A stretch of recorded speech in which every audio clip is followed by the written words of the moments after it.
jacked up review show. It's a jacked up review show. Jacked up review show. It's a jacked up review show.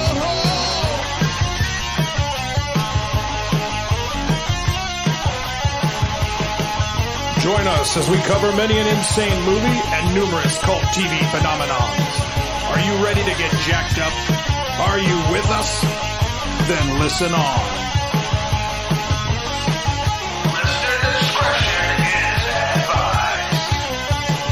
It's a jacked up review show. It's a jacked up review show. Jacked up review show.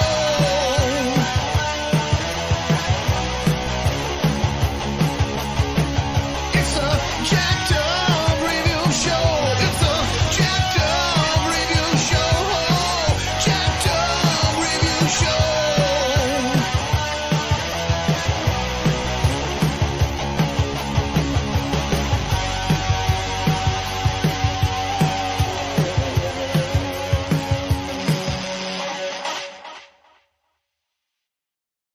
And welcome aboard for a big exclusive episode. So exclusive that we got multiple guests. We got Jeff Rhodes from Unapologetically Stupid. How are you? Pretty good. Glad to be here. Alrighty, we got Sean Phillips from Guys at the Movies. And then we got the film strips and football expert Jay. What's up, guys? Thanks for having me. Anytime. And then we got Will Steyer, the guy with the clip-ons. Everybody. That geek with the clip-ons, but yeah. Yeah, the geek with the clip-ons. Either Alright. I know. Alrighty, so we'll just keep it just casual, like always. Just Jeff, what was your intro to Clint Eastwood? My intro to Clint Eastwood was I found him late in life. I actually thought he was dead. I learned that he is not. I used to get him and Paul Newman mixed up. So That's fair. They were both Warner Brothers handsome guys who were so I various epics. Yeah. Yeah, so I always thought he was the voice of Doc Hudson in Cars, but no, he was not. I actually was my first kind of inkling that he Clint Eastwood was Clint Eastwood was when the American Sniper trailer dropped, and it was one of the most intense trailers I think I've ever seen in a while. I remember being a freshman in college, just what is this movie? Then it flashed his name, director Clint Eastwood, and I'm just yo, this guy knows how to direct suspense. And I went to go see it, and then I loved it. And then from then on, I went working backwards, and then following. I think I watched Gran Torino after that, which Nice. one of my favorite. But yeah, American Sniper was my introduction into Clint Eastwood. So I found him very late in his career. No, it's all good. I mean, kind of like Charles Bronson and all these other guys. I mean, it's interesting how you can't even go into a Walmart, let alone a Target, just without seeing 10 packs, Yeah. Blu-ray remasters. It's basically everything is now available now. It's if you haven't seen it, there's no rush. It's it's all going to be remastered in some kind of vault. And Oh yeah. the internet's lit up recently with his whole boxing drama or something called Cry Macho or something. It's a neo-Western film, but I was wow, okay. I didn't expect that. Where'd that come from? But Also did a bunch of movie with cannons. So. we did a movie with Cannon. Was that Did a the one with I Burt brought Reynolds? a bunch of movies with cannons, so they probably got a bunch of his stuff just in box. Oh yeah, with Bronson, yeah. Because they made the Death Wish sequels. Well, there you go. And pretty similar career. Okay. For the next trajectory, Jay. Oh man, I'm trying to think about a time in my life when Clint Eastwood wasn't in it. I mean, my dad, a big fan of westerns and stuff, so that just fell right on me as a kid. And I know the first time I saw Clint Eastwood and was aware of him was the first time I saw The Good, the Bad, and the Ugly. And I won't tell you what piece of media I saw that on because it doesn't exist anymore. But yeah, and after that, I was hooked. I mean, I was probably 6, and Oh wow. I loved that. I saw the whole Man with No Name trilogy, all that, and then saw Dirty Harry way too young to really understand what that was about. But saw all of those, and it really just followed Clint his whole career. His later stuff is honestly like I like it. It's fine. I don't think about him as an actor anymore. I think the last time I saw something he was in and I thought, oh, that was a good performance, is this little, I don't know, rom-com he did with Amy Adams and Justin Timberlake called Trouble with the Curve. It's this little Yeah. baseball movie. And I was like, Yeah, you great know, movie. this is kind of Clint as the nice grandfather. I'm okay with this. He's That also was a lousy dad. He's played that role 100 times, but I that was like liked it. he hadn't Yeah, it was- directed Garden since like '92 or something. yeah. And so I saw that, but I've seen so much of his stuff, and he's had such a Did you see very the mule? Oh. Oh. yeah, Mule. I did see that. I wasn't a great fan of that one.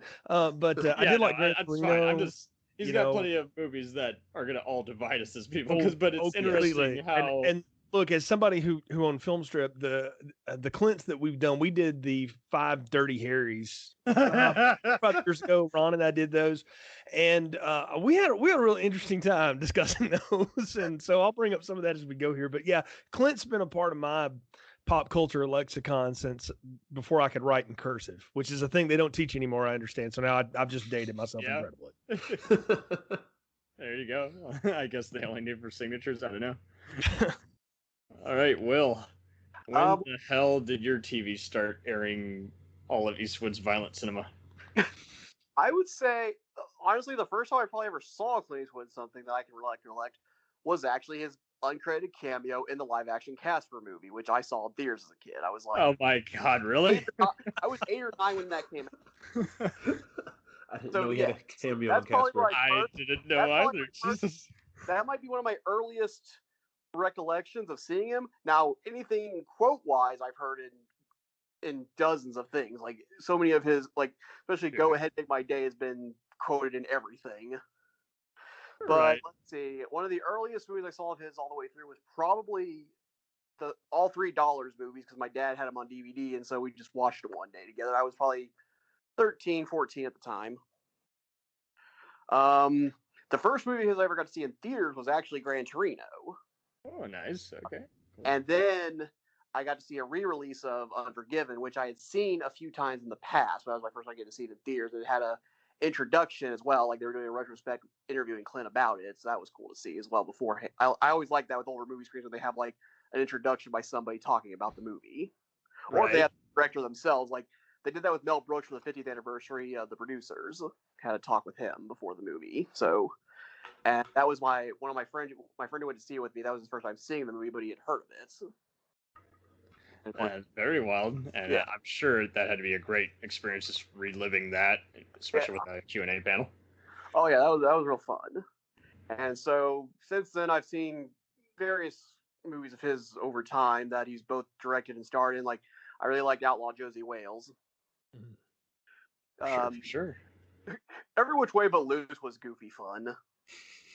I particularly enjoyed Ruth Gordon as the foul-mouthed granny. There you go. I was like 15 or 16 when I saw that, and I pretty much couldn't resist anything that featured a primate in it. So, I can't blame you. it's just like in the 70s were like prime years for primate sidekicks. Right. It's like everything has to be a takeoff of 48 hours. Had like we also had a TV show. You had that BJ and the Bear show I've never seen, but I know of. Yeah. It took me a while to actually look that up. For I'm my like, time, wow. I that was a know thing. of it thanks to the internet. It will save you on so many things. Yeah. All right. Sean.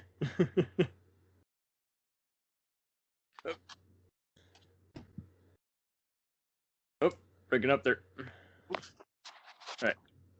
Okay, I can hear you now. I think. Oh, still can't hear you.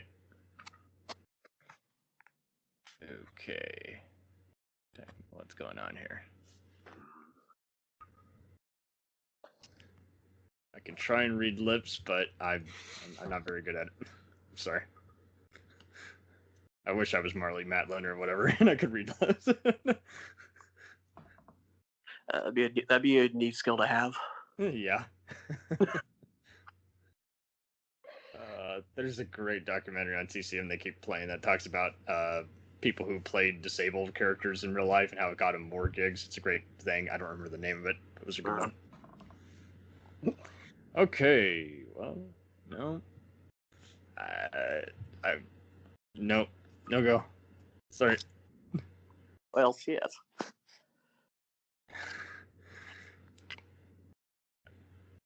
It's fine. Got it. Wait a minute. Do you have me now?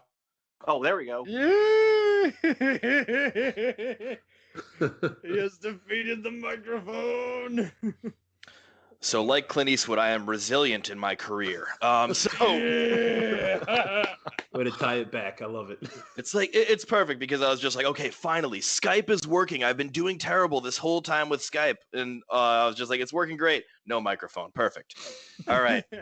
So when did I discover Clint Eastwood? I don't know. He's just existed in like my entire life, and I don't know what movie, but it was one of the ones where he was playing a tough guy, one of those few, and it's just like one of those situations where I know the first time I discovered him was most likely, my hypothesis is that it was a Saturday afternoon. I was a doe-eyed child, and my dad, with a beer in hand, tapped the couch and said, "Hey, take a look at this guy right here."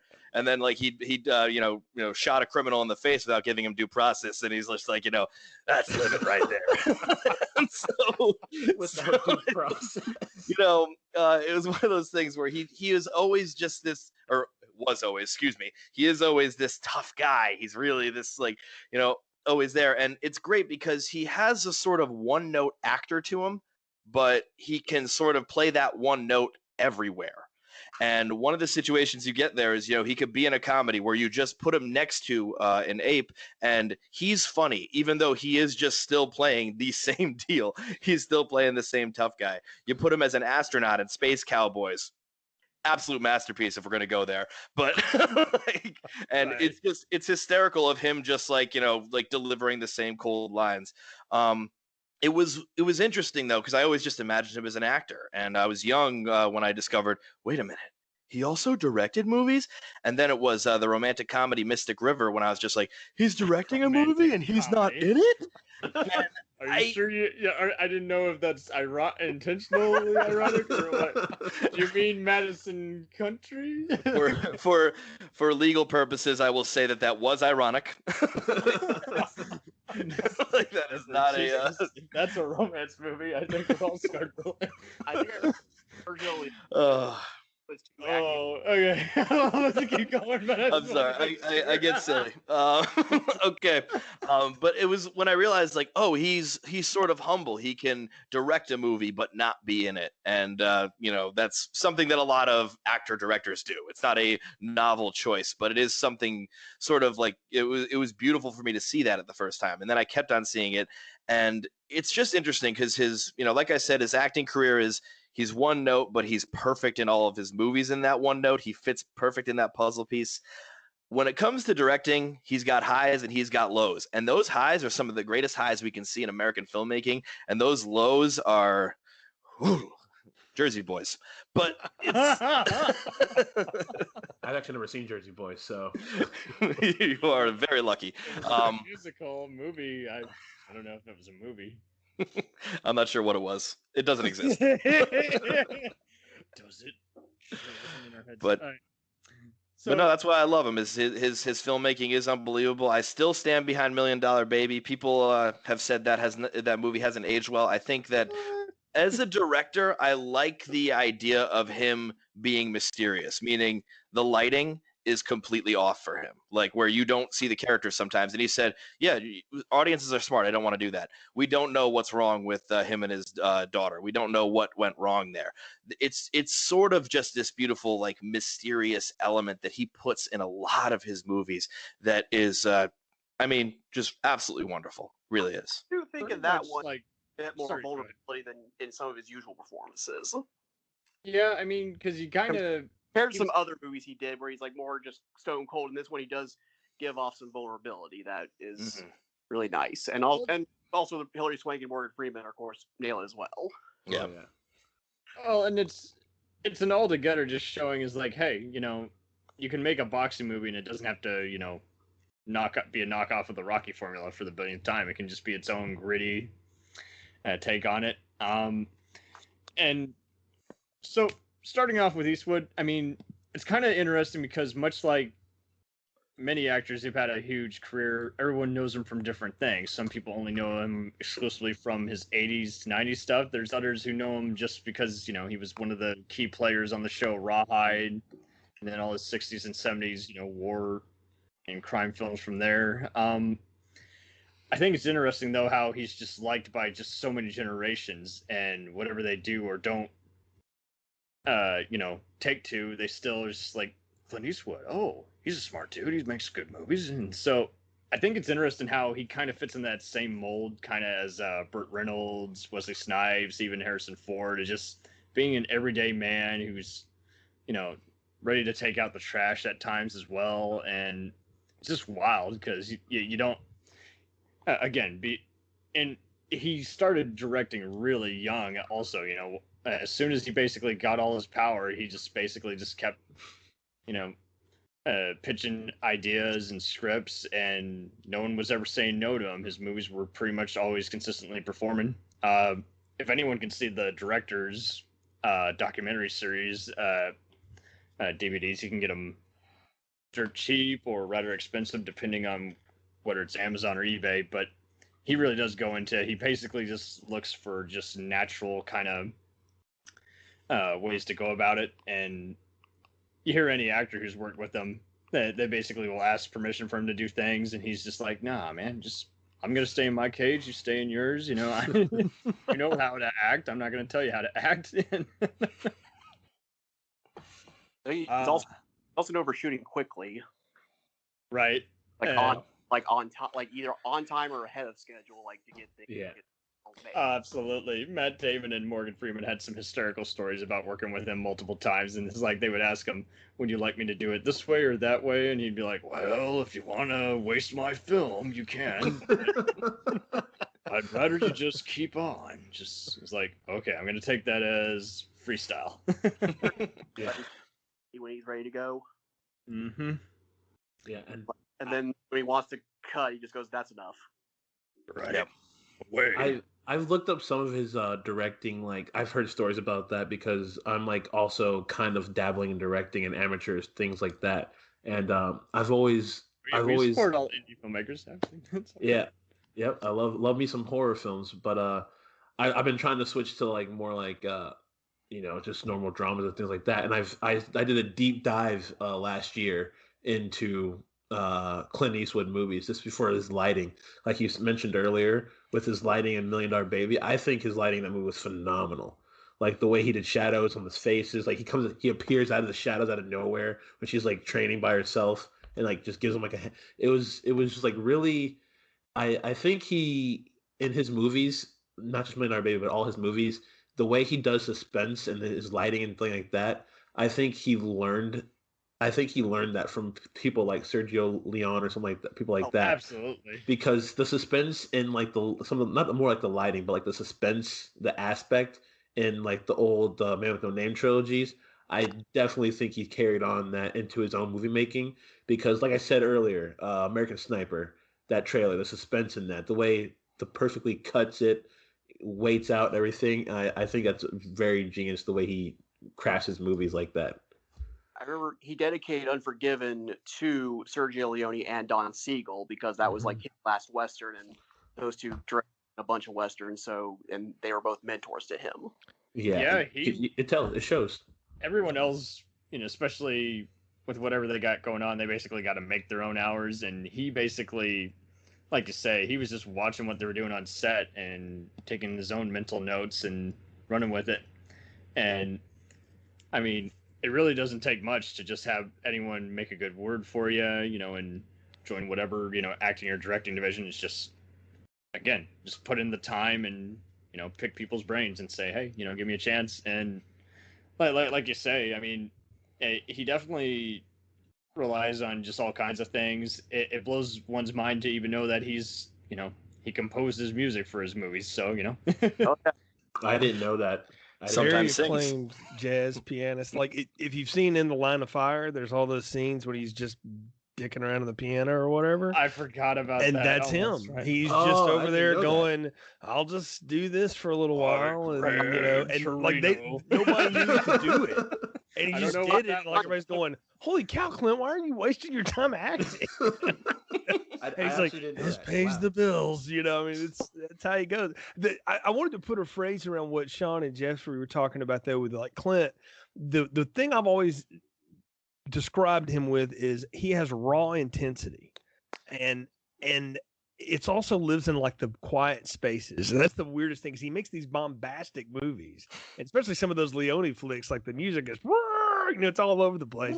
But he works best, and I mean, you rarely see him like raise his voice at anybody. He'll growl at people, but Oh, Clint didn't have to yell at Yeah. nobody. One, he's a foot taller than everybody in Hollywood, so that's natural.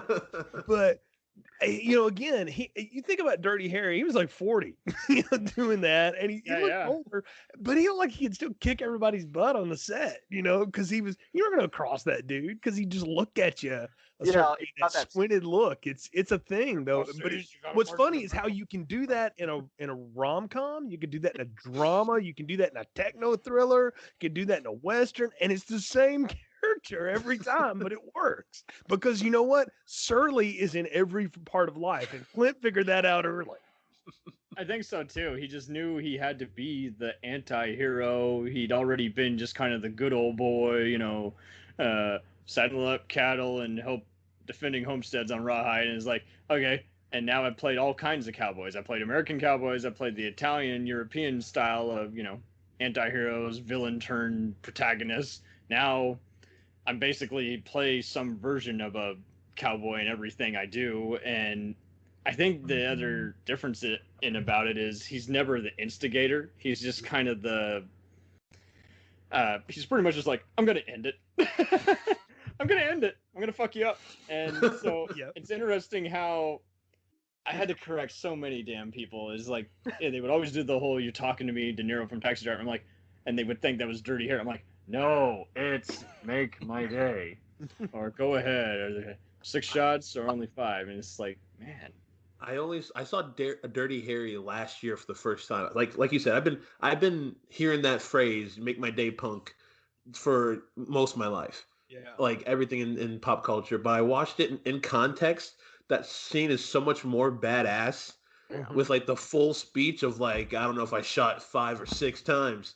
It was kind of his James Bond in a way, where it's like it didn't matter if the rest of the movie wasn't good or not. Is like he had kick-ass openings in each one of them. It's like, okay, that what line is he going to explain this time?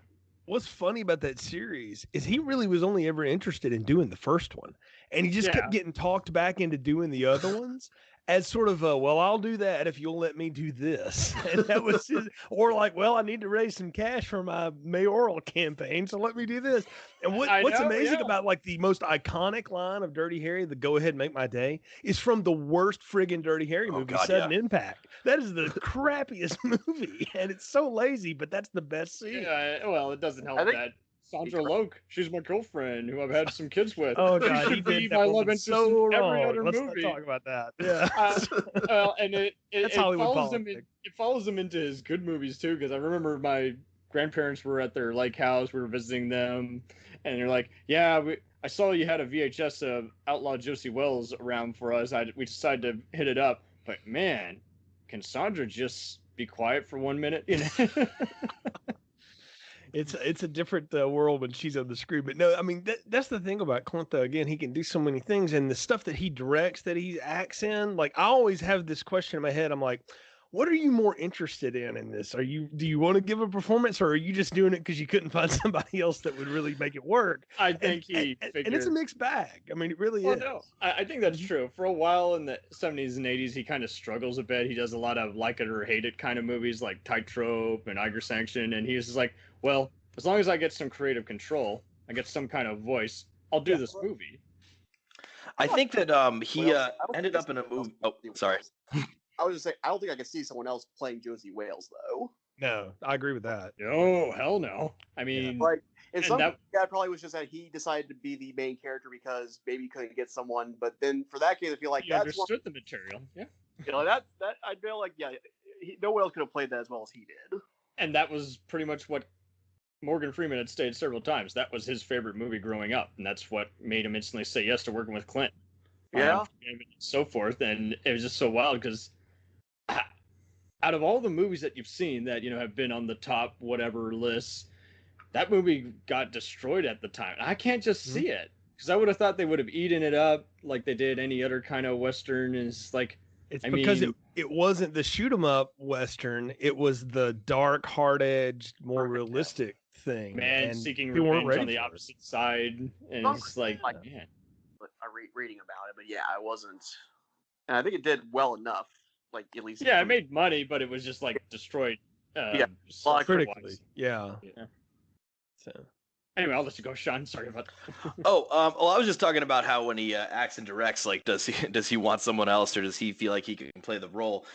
In 2004, he wanted to, with $1 Million Baby, he wanted to be done with being in front of the camera. And then Gran Torino comes in, and he just says, "I have to play this role," and it's like, well, actually, yeah, you kind of do. That's literally you.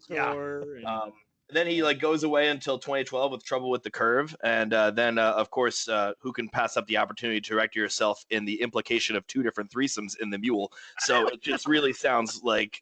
Can we talk about The Mule? Can we talk about The Mule? Let's go ahead. Because I'm getting the vibe from this group that you all hated The Mule. I thought I was gonna hate it more than I actually did, but it is definitely one of those. It just EGO on the screen. I personally enjoyed the crap out of it. He did have some cool cast. I will give you that. I will say that movie in one word is just adorable. I described it like an old man with who has with superpowers. Like people, there are younger people saying he's 90 years old, allowed to drive. Yeah. I was just Eastwood's Breaking Bad. It's just the fact when he's pulling up in his truck to these hard ass Mexican gangsters and just shooting the shit with them, talking about his kids. He's teaching them how to text to get the drug deals. I'm like, this is adorable.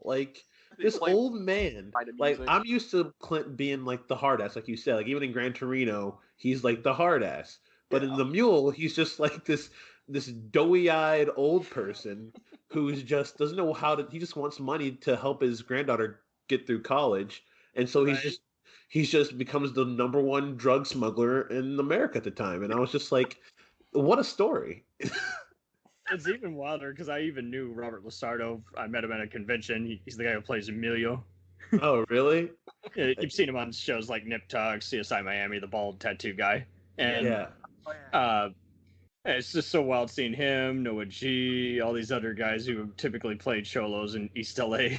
Yeah. It's he's talking to Andy fucking Garcia, and Garcia's like, "Are you really coming at me, man?" Fucking Gran Torino, I get to bitch slap verbally.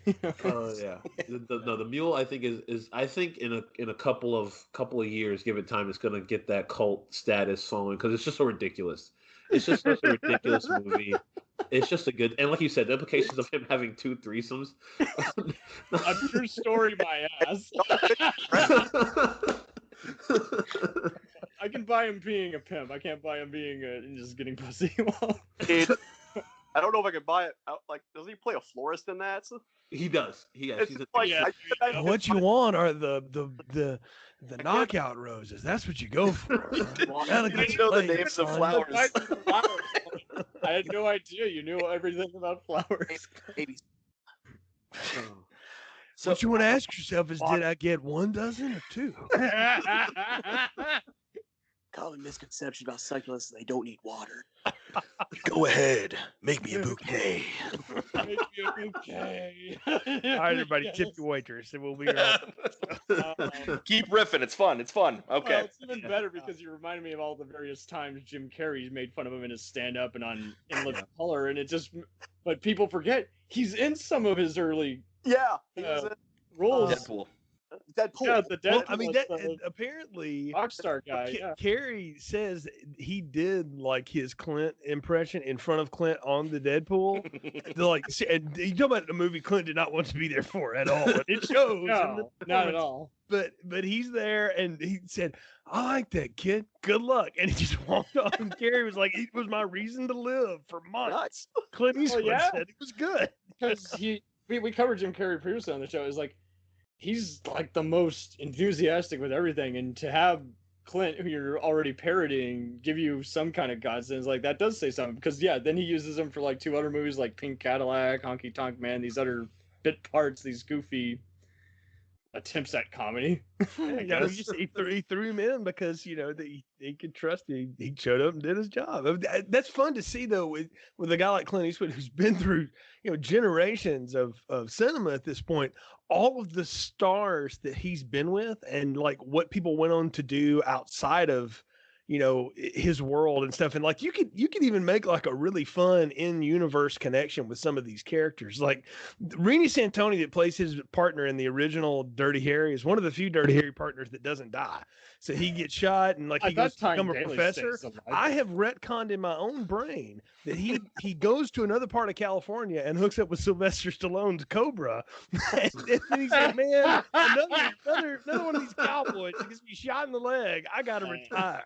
That's so much better than anything Oh, else. great. It makes sense. He's playing the same guy 15 years apart. Now That's we're amazing. Right. homicidal cult leaders. Doesn't Tyne Daly and the Enforcers survive? She's in The Enforcer, yeah. She had a cool story about working with him. She's like, I haven't seen him in years, but when I do, he's like a granddad to me. yeah, right. I mean, because he was old enough to be your dad, I think, when they did the movie. What's funny is you see Hal Holbrook, who everyone loves, is like the genteel grandfather, plays such an asshole bad guy in Magnum Force, opposite of Clint.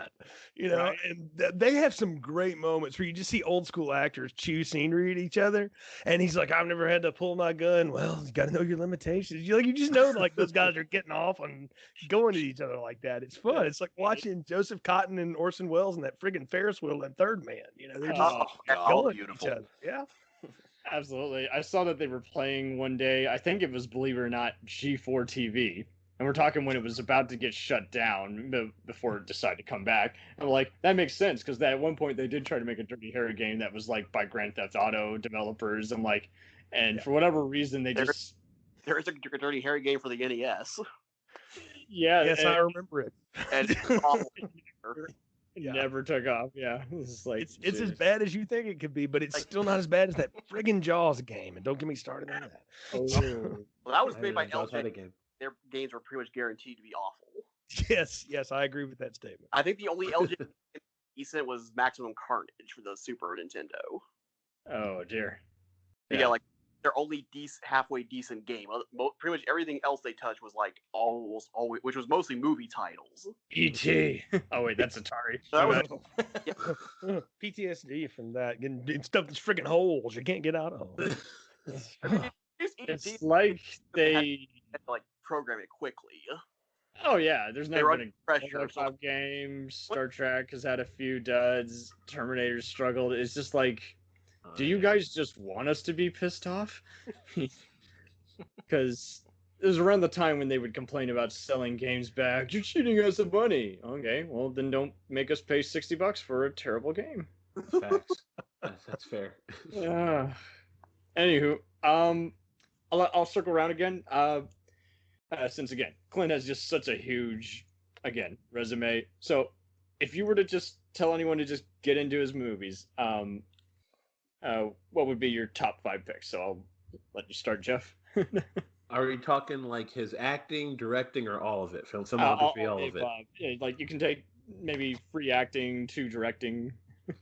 Well, I've that's kind of hard because there's so many movies that he's been in. Just a few. I mean, it doesn't have to be exact, but just I'm not gonna put him in any kind of order, but I feel like you got to put Gran Torino in there if you're gonna do because that's probably his best movie. I feel like that he's been in the last couple of years. Well, excluding the mule, of course, because the mule is Because it gold. was a throwback to his earlier roles. Well, it's Yeah. a special Man on Fire, High Yeah, Noon story. Yeah. because he's basically, he's that old guy. He's like the badass, but the old guy, like in your lawn, who like, and he's just the when he went up to those guys, those gangsters, and just had his hand and just put out his fingers, and it was so cool. That's when I was like, who is this man? This mythical creature. I need to know more about this man. So I think Right. Gran Torino would have to be in there. Um, the Good, the Bad, the Ugly would have to be in there for sure. Fun fact about I hate saying these things, but I feel like I have to be honest with you guys. I also like Dirty Harry. It was last year I saw the Few, the Good, Bad, the Ugly, or the Few, the Good. I'm mixing up both movies. Good, bad, ugly. All good. Yes, thank you. Gotta keep your resume. Yeah, the scene at the very end of the scene where he's looking through the graveyard and they played that iconic role, that iconic music. I didn't know it was iconic. I was watching it with a couple of my friends and I was just like, "Is this the song from that Chevy commercial or that one Yeah.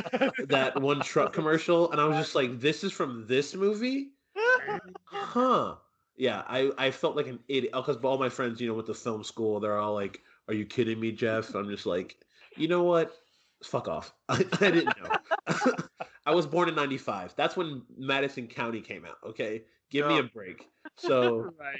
yeah. So, but overall, the movie was it kind of gave me like a baseline for what Clint Eastwood like was early in his career, and I feel like you got to go at least top three. Early in his career, Few the Good, Bad, the Few, crap, Good, the Bad, the Ugly, and then a little later in his career, Gran Torino is kind of like the start and kind of end. And that's not, I know it's not a start, but like his one that most people know him from.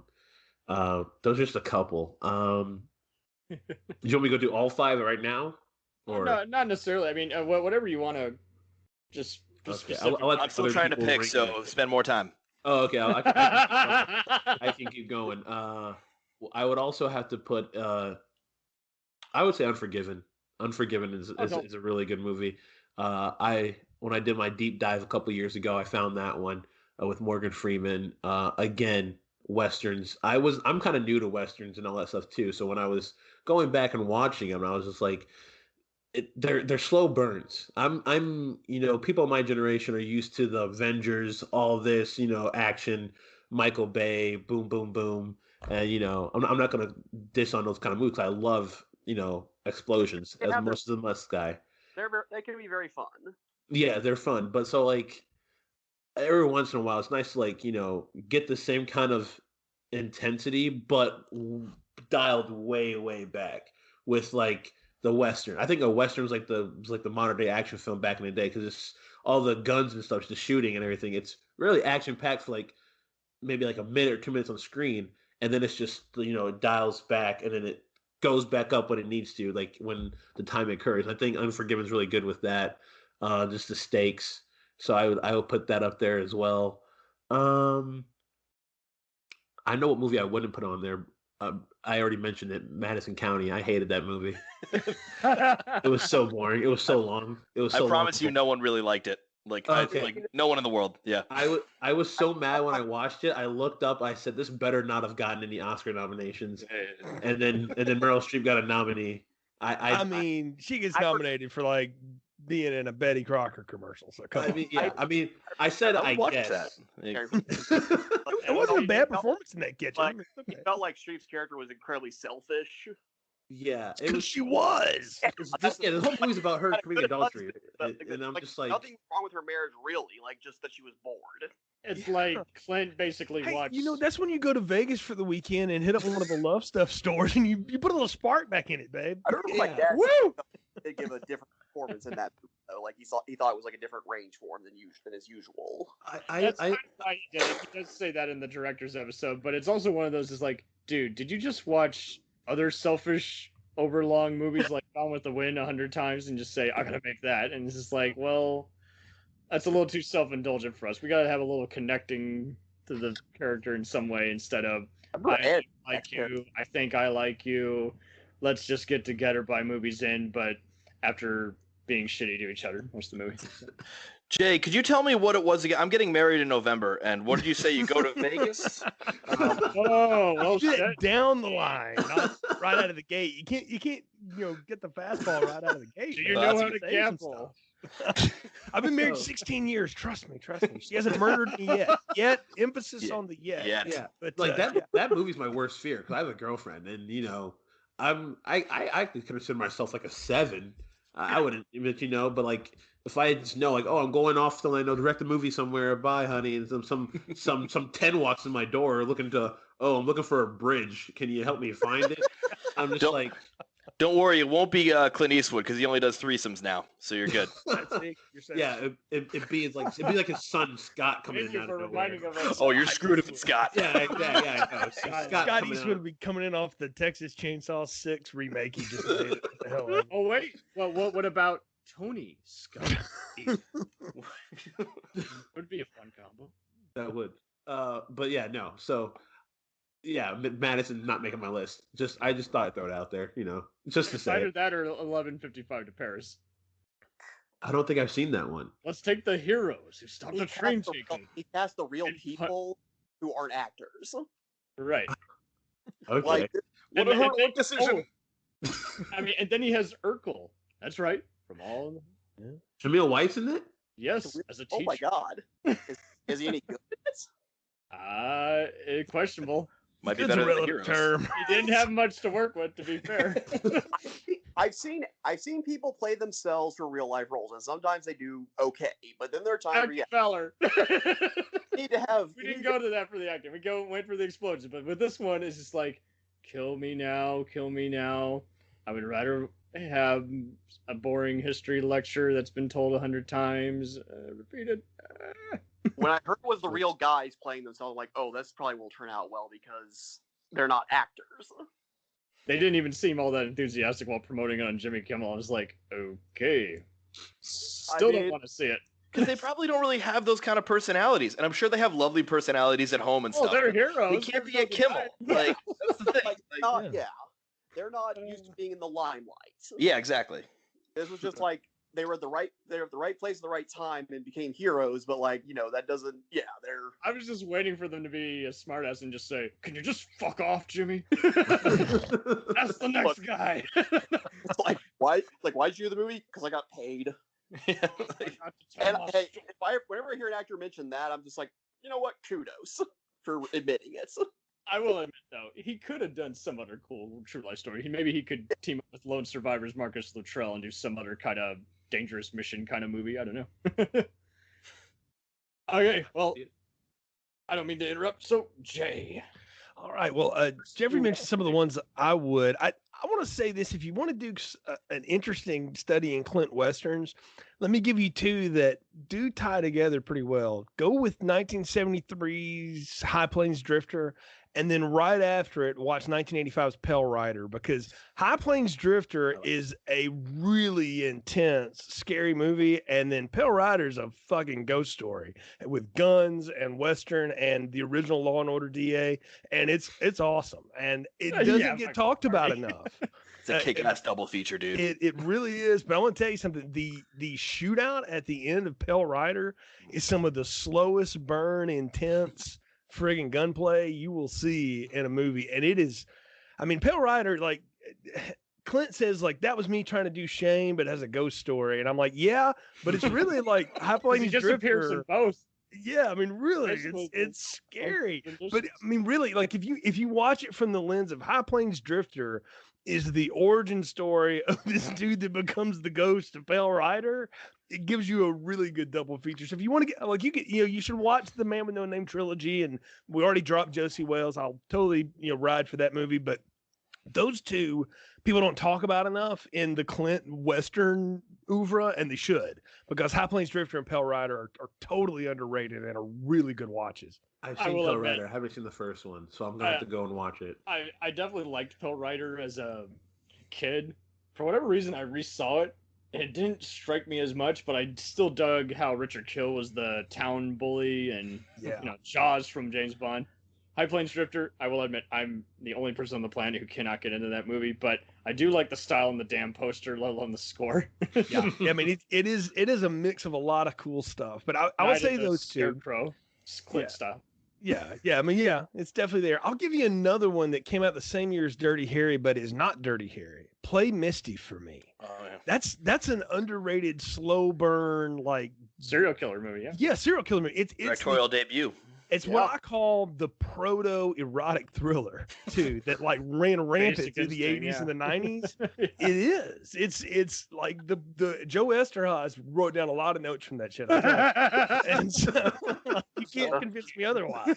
And I wouldn't be surprised. Yeah, but it's got a great premise. It's for a first time director, again, it's well shot. The mood and the atmosphere works. Yeah, Play Misty for me. You got to go for that one. Yeah.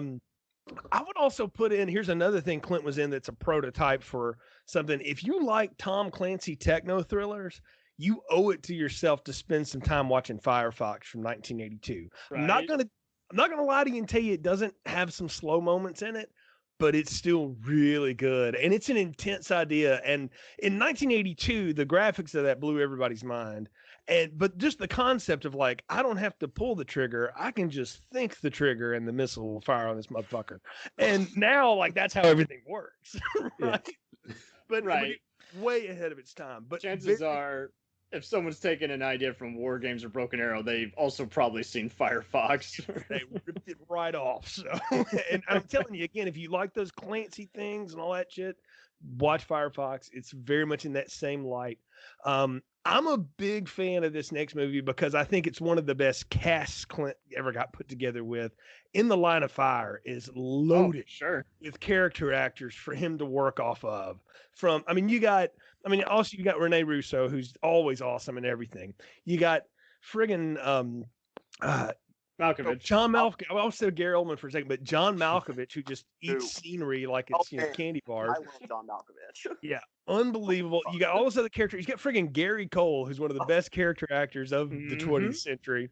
Tobin Bell, Dylan McDermott. Tobin Bell's in this movie. Yeah, you got Dylan McDermott in it, so it is definitely a rewatchable thing too, because it exists in a time before like cell technology took over the world and all that stuff, and when we still believed that our politicians were somewhat honest, but it also like pulls the sheet back on it, and it's funny because Clint like references multiple times as a character how friggin' old he is to be doing that shit, and he's still out there like giving 30 years ago.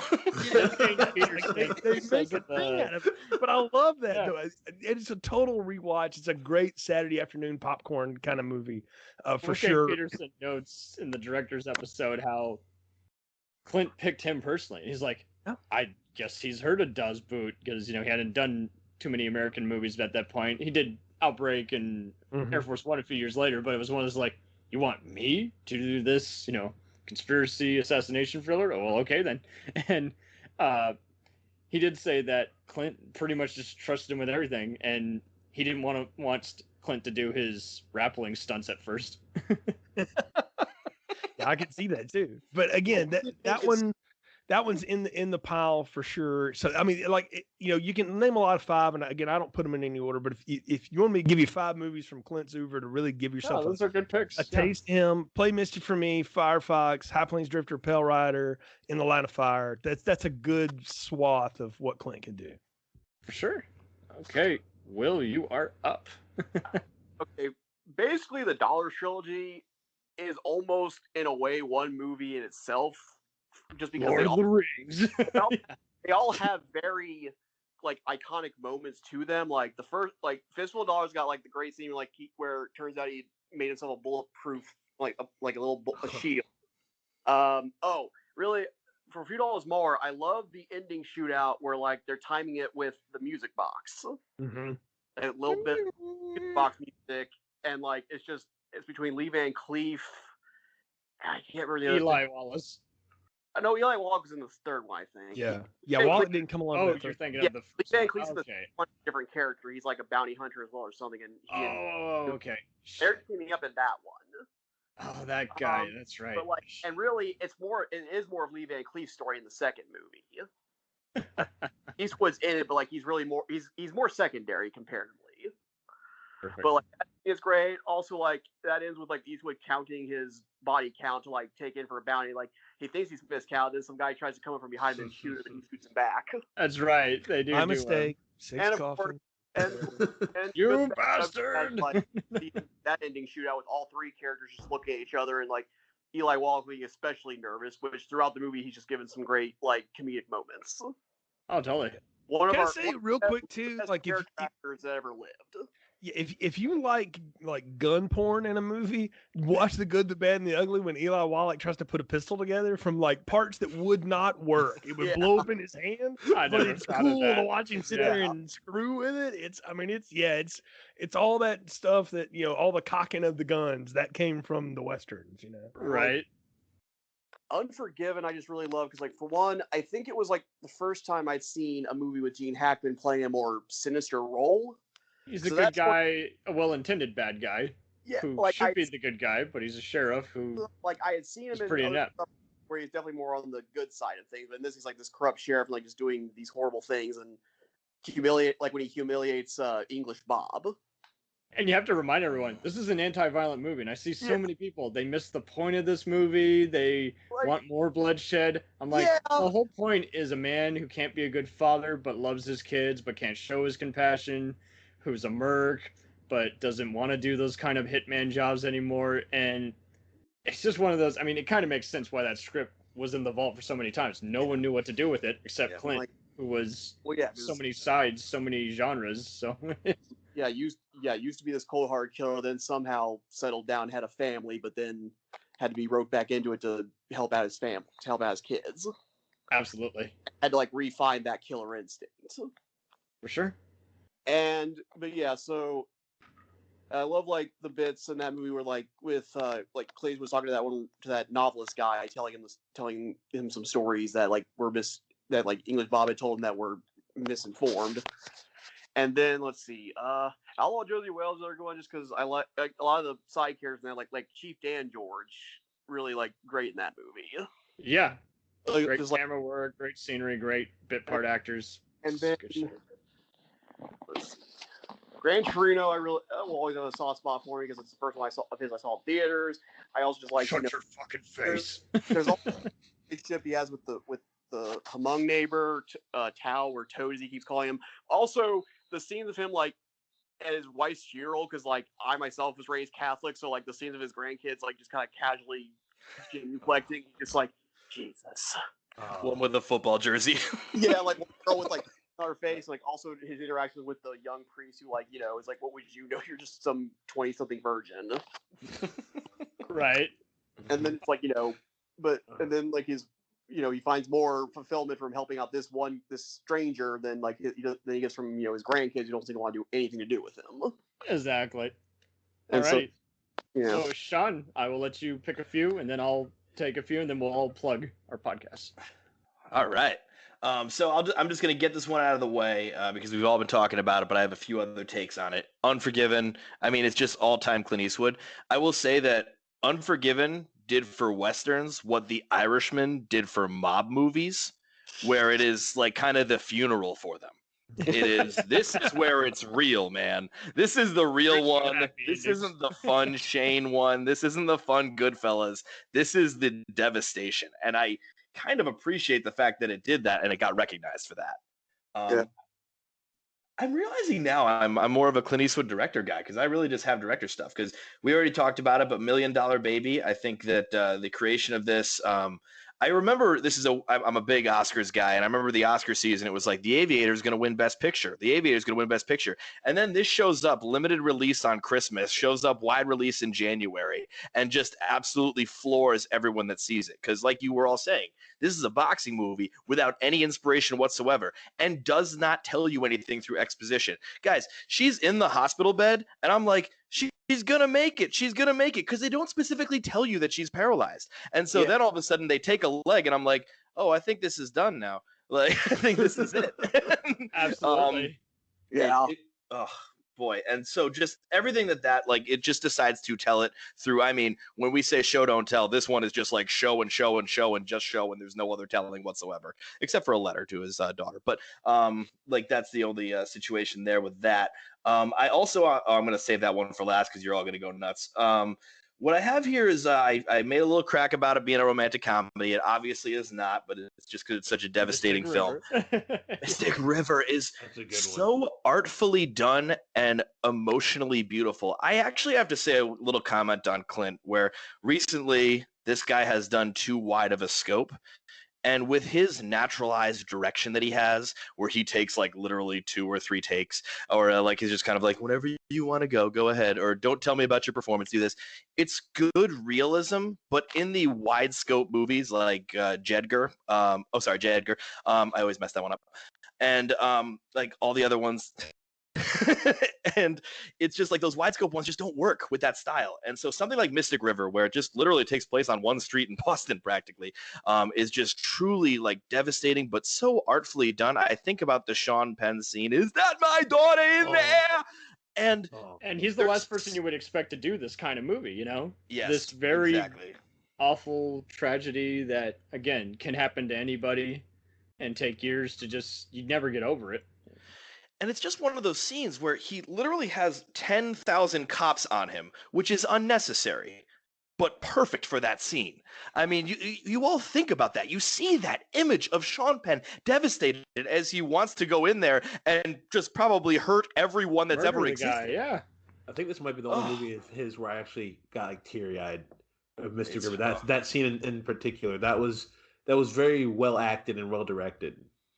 What's amazing is the pulpy novel it's based on, like, has none of that emotion in it. Like, Clint upgraded that material by tenfold by giving it that voice and letting those actors do that very natural stuff. Because you read it on the page, you're like, I'm gonna go swim on the beach. Like, it's that kind of novel, you know. But then you watch it and you're like, holy cow. That happens. I think that's basically what happened with Godfather. Like, I heard the original book was a bit more like, was not as structured as like the main focus was on like the family aspect of Coppola focused stuff. The word for the Puzo novel is meandering. Yeah, okay, yeah. That's why 7,000 pages long. I hope so. Yes, it is. We're talking about a guy that turned in a 500-page Superman script, for goodness sakes. So, absolutely. Yeah, but I mean, it's the same thing that like the novel Jaws is just a piece of crap beachy read. Oh but yeah. you give it to Spielberg, and holy God, it's a classic, tale of. That's just it. You got to tell people the script is just a template. It doesn't matter if a book is good or bad. If a movie can just be its own identity instead of relying on one versus the other, you've got movie gold. And so I'll just finish this off here. Again, everybody's made some. Well, I think I cut Sean off a little bit early. I'm sorry. I was just jumping in on this. We got to wrap up here a little bit. But Go for it. All wonderful contributions. I also recommend personally Kelly's Heroes, Where Eagles Dare.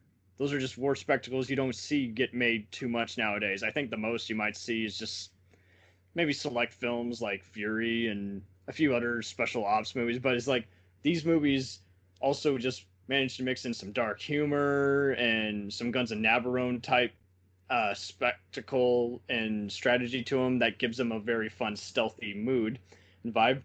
Directing wise, he acts and directs in A Perfect World, which I think is just another wonderful, on the run, fugitive, ex-con kind of film. And he gets a lot of that same kind of emotion that Mystic River emotes.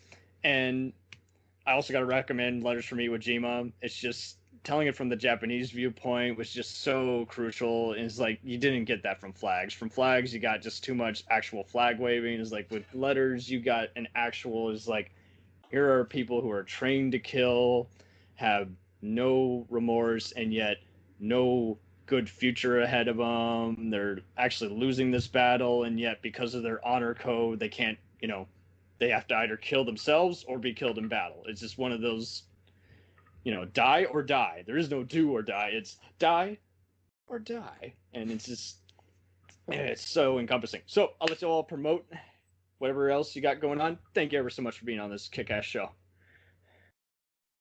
Jay, or Jeffrey, or Sean, where can we find? Whoever wants to go first. I will go first since I was just. You can find me at in my podcast, Unapologetically Stupid. You can follow us on Instagram _unapologetically stupid.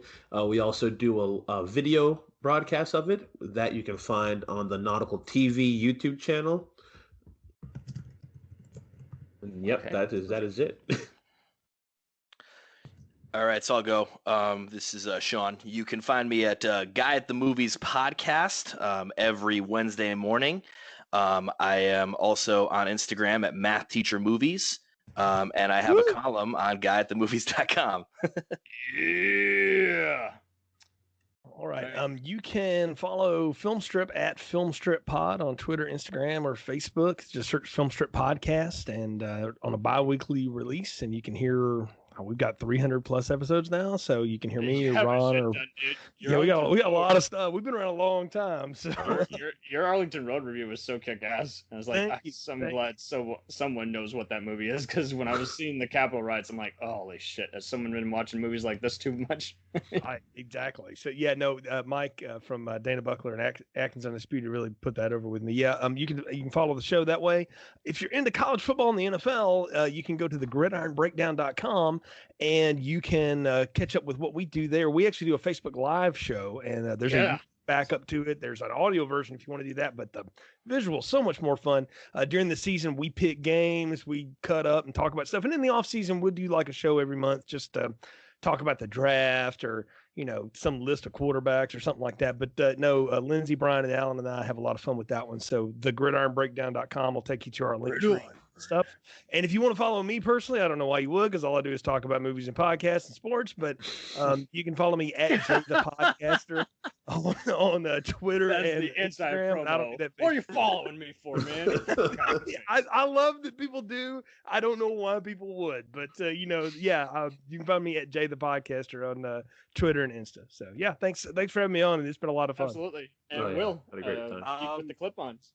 no podcasts that I have yet. This is the only one I've ever been a part of currently, but I have my own review site, geekwithclipons.com, which itself features links to various social media. Plus, I have a Redbubble and TeePublic account where I have like these digital designs I've made for various products.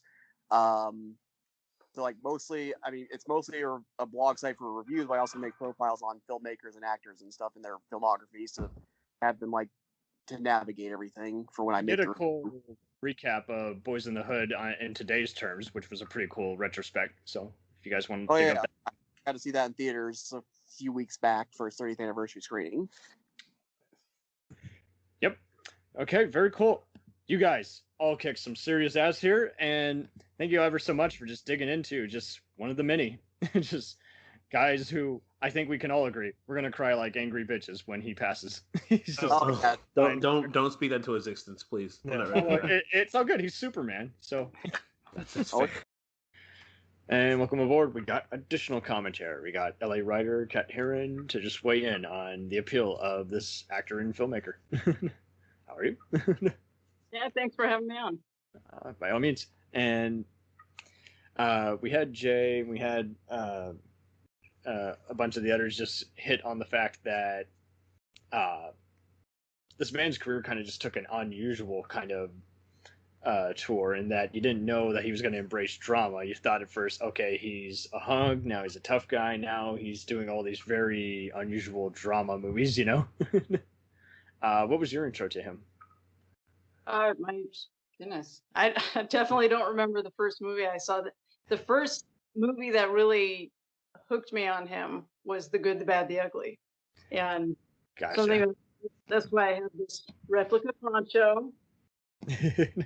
More impressive than it might look right there, but his style, and so his style carries through. I'm more familiar with his vintage, I guess you'd call them, his westerns. So like Pale Rider and High Plains Drifter, of course, The Man with No Name trilogy. And his style, it's not totally typecast, I guess kind of you would say that it is, but that's Outlaw Josie Wells. With that? Yeah, you're familiar with some of his other westerns like Outlaw Josie Wells or Unforgiven? Oh, yeah. Yeah, I have all those. So you're a huge Western fan, and that was kind of your main intro to him. for his work in particular. I really enjoy that particular persona. I mean, I like some of the more modern things like Million Dollar Baby, very good. But what really hooked me on him was that strong, confident, independent kind of guy, and just the way that he Right. delivers lines, he just owns everyone around him.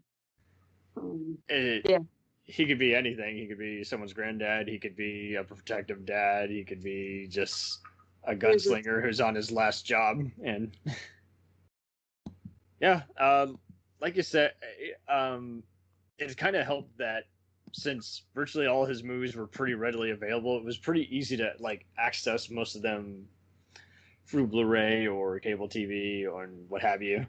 And can't think of even a single fan who hasn't even seen most of his work, because usually when it's anyone else, they've only seen what they've done within that decade or that era, and it's kind of wild.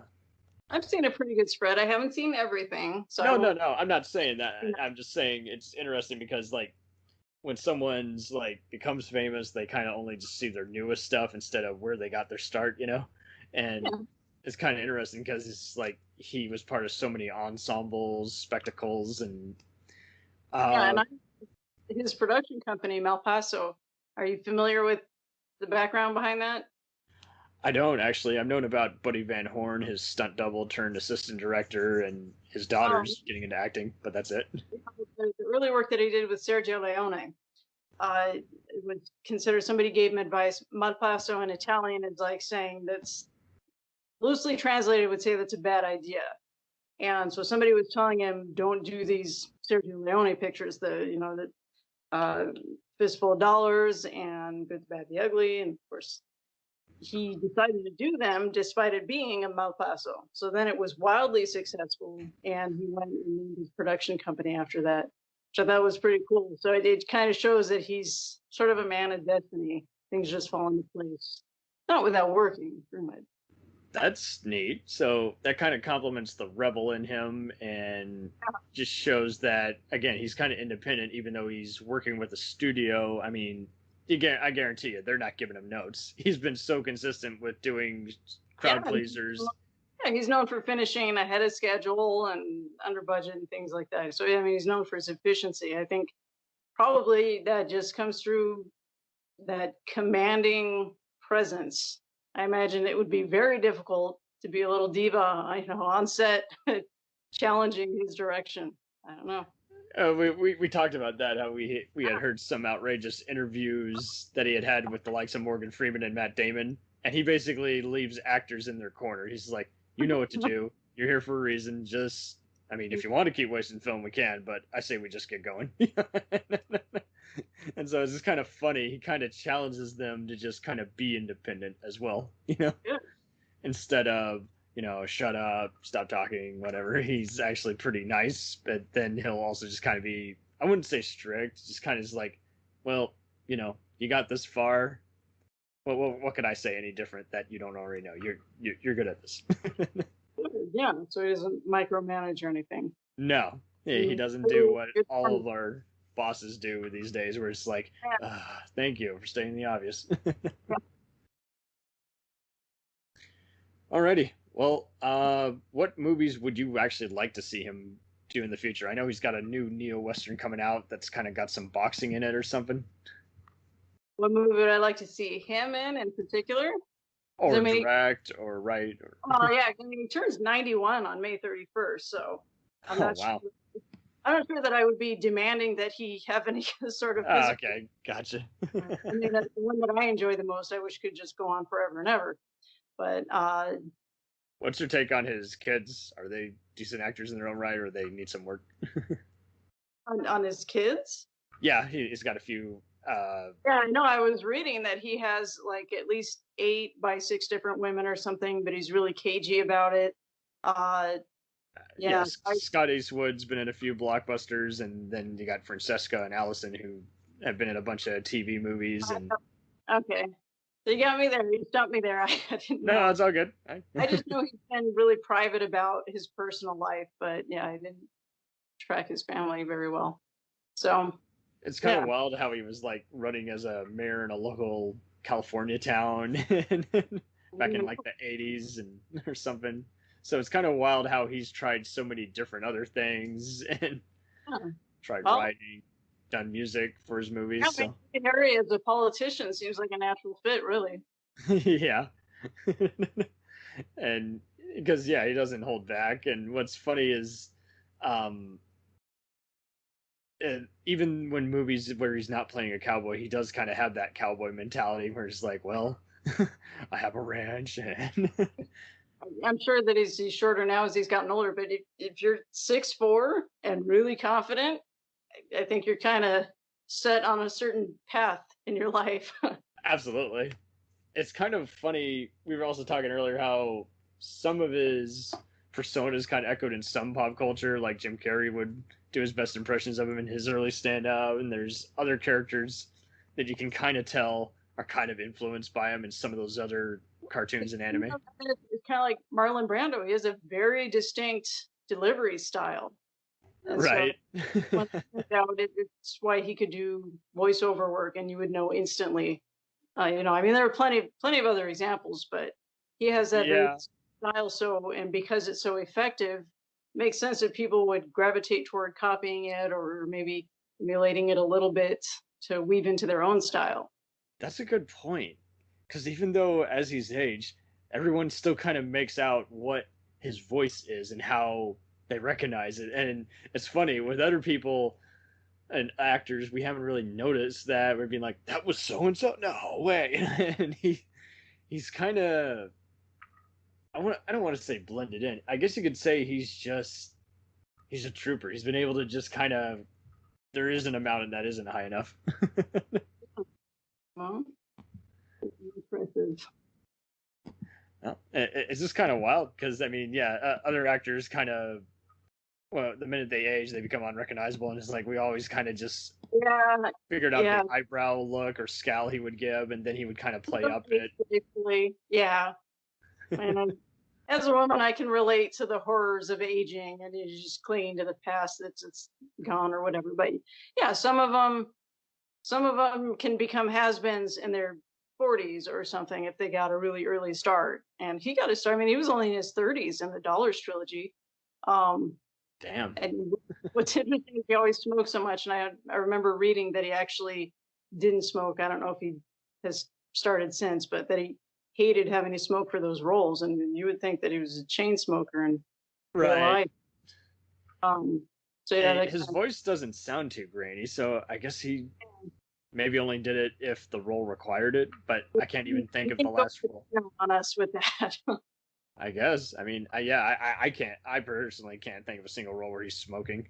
Maybe in one scene of Kelly's Heroes, but that's it. You know. The more recent ones, you mean? No. I'm talking back in the '60s or '70s. Yeah.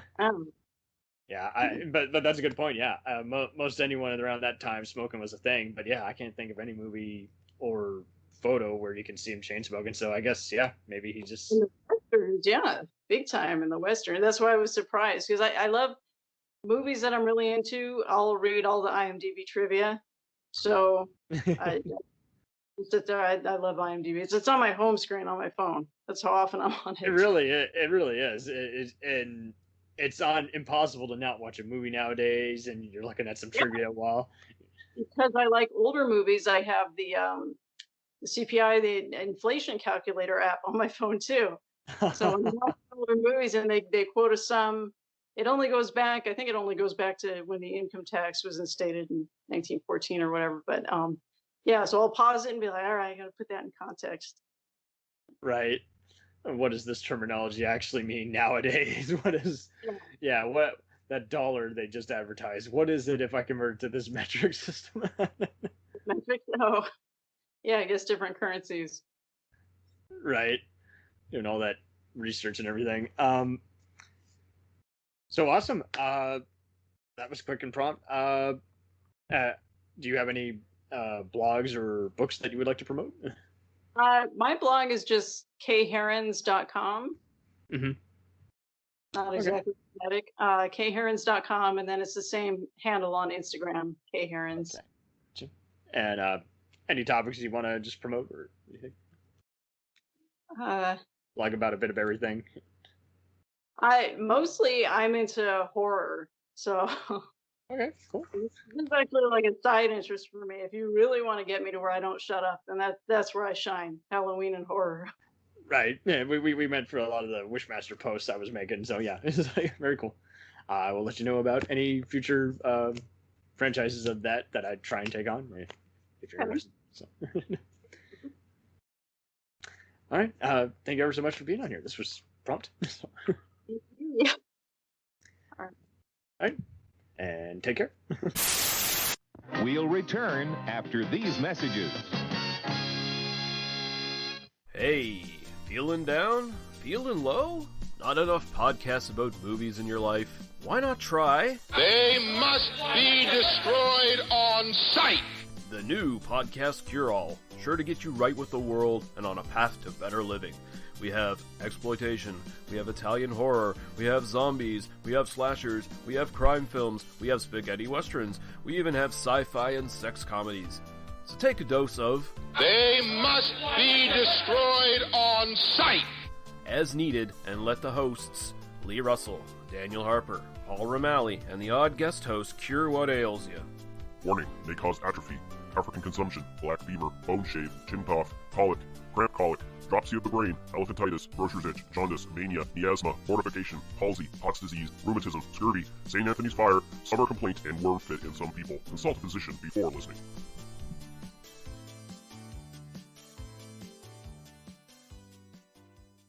Hey, I heard you like movies. I heard you like to hustle. I heard you like podcasts. Well, guess what?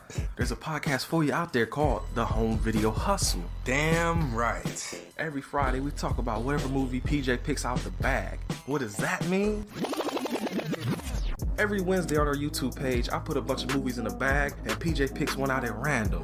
And then we just watch it. We talk about it for maybe like an hour, hour and a half, 2 hours, whatever we feel like doing, wherever the conversation leads us. But do we actually talk about the movie? Most of the time. Tangents galore. Yes. So believe me, we may be a movie podcast, but it's not always about movies. We may talk about video games, music. Yeah, that's the big one, music. Sometimes we might get a little bit of politicalness in there. Yes. Sometimes we may just, we know what we like to do. We like to tell stories, PJ. Yes. I am the master storyteller of the podcast realm. Undefeated. So if you like to hear about movies, video games, whatever foolishness comes to our mind, the most random stuff you could think of, check out the Home Video Hustle. You can find us on the Stitchers, the Google Play, Apple Podcasts, what else? Podbean, what else? Podcast Addict, goddamn, all that. Ain't no reason you can't get your hustle on. We everywhere, worldwide, baby. Hustle, motherfucking hustle. Hey, we can't cuss in the promo, PJ. We gotta be family friendly. There may be podcasts out there that don't want his hair say all that good fun stuff. Well, you. Don't run the listeners away, PJ. I'm sorry. But this is going kind of long. Yes. So we'll end this and say, hey, check out the Home Video Hustle every Friday on all the various podcast outlets. Peace. Peace.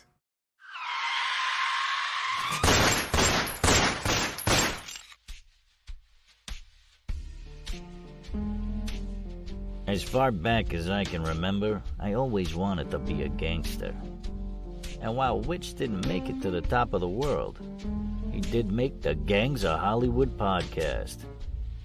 So join the gang and enjoy a movie review podcast about movie gangs, gangsters, mobsters, and the mayhem they cause.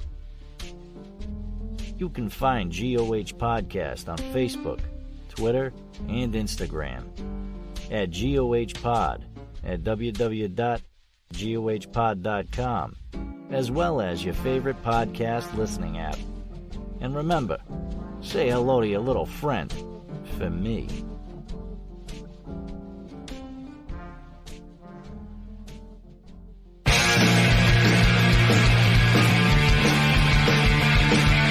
If you take two old punk rockers who are past their prime, put them in front of a movie screen, and give them a podcast, what do you get?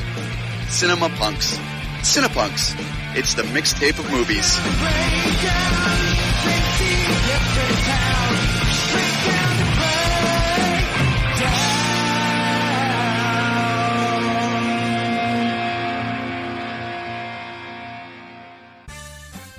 Did you ever see a film at such a young age it left you traumatized with cinematic wounds? Necrophilia. It's a dead issue, man. Don't push it. Cinema Psyops is a weekly podcast documenting an ongoing experiment on the mind of an unwilling test subject. No one should have to watch this movie. Oh, no one should have to watch this? No one should have to watch this movie. Surprisingly, it's not a topic that a lot of people really want to tackle. I'm shocked, prudes. I know, really. Right? It's the next sexual frontier that no one wants to explore. I am, in the most sincerest of senses, disappointed in you. It takes a powerful goddess like Connie, jam her arm down the monster's throat and kill it. Oh, I'm still tripping out over that. Even as a kid, I was like, I gotta find a girl like that. Every week, I get a new look of disappointment that I never thought I could get out of her. Unimaginable. At 12 years old, you should not be watching this movie. Obviously. At 13, you should not be. 14, you shouldn't be. I'm not entirely sure even 17-year-olds should be watching this. Just because you're offended by something doesn't mean that you have the right to demand that it doesn't exist. Watching this film again, I had all of this like little nerd glee with everything that kept little popping history doll popping up absolutely. at you. So I totally loved this film. Hey, I know why you couldn't see that. It's because your brain's warped from watching this shit at 12 years old. Yeah, this is a rough movie. I told you ahead of time when we were getting ready to do it that it was going to be a rough How could you watch one. this shit at 12? Because physical wounds heal, cinematic ones don't. Listen to Cinema Psyops.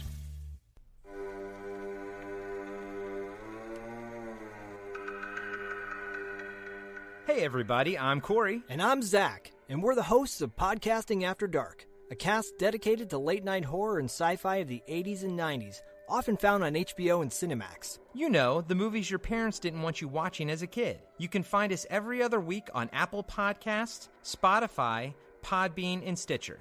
This is what you want. This is what you get.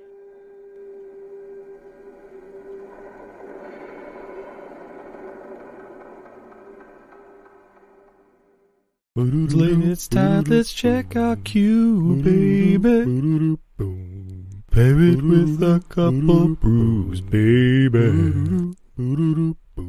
We love good movies. We love the bad ones too. So we watch them all and pass their lessons on to you. Oh yeah.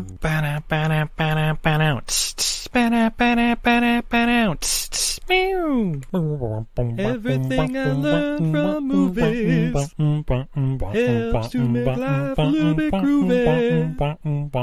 With a one-liner plot holes and gratuitous movies. It's time to get busy with your friend Steve and Izzy. At eilfm.podbean.com. Hi, everybody. It's Mac Jackson. I wanted to invite you to a new site called the Forever Adventure Network. This website has everything. Pictures, videos, blogs. There's original music by Harmony Constant. 2 podcasts. One is the MacGyver Podcast, where we celebrate Richard Dean Anderson, his iconic roles, and how it's influenced our lives. There's episode discussions, interviews, and life conversations. The second podcast is the Never Gets Old Podcast, where we celebrate all the best things that we love in life, from TV, movies, music, and comics. The site is also the home for the MacGyver SG-1 audio series, an ongoing adventure series that continues the adventures of MacGyver and SG-1.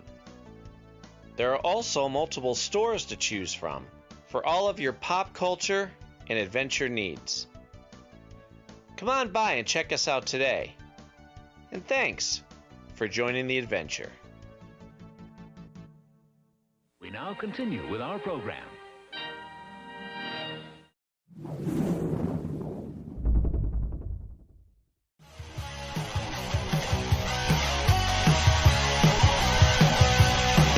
Follow us on the web on Facebook, Twitter, and Instagram. The podcast is available on Podbean, Spotify, iHeartRadio, Anchor, Apple, and anywhere else podcasts are available. Feel free to review our show and leave comments on any of those sites. Thanks a million for listening. It's a jacked up review show.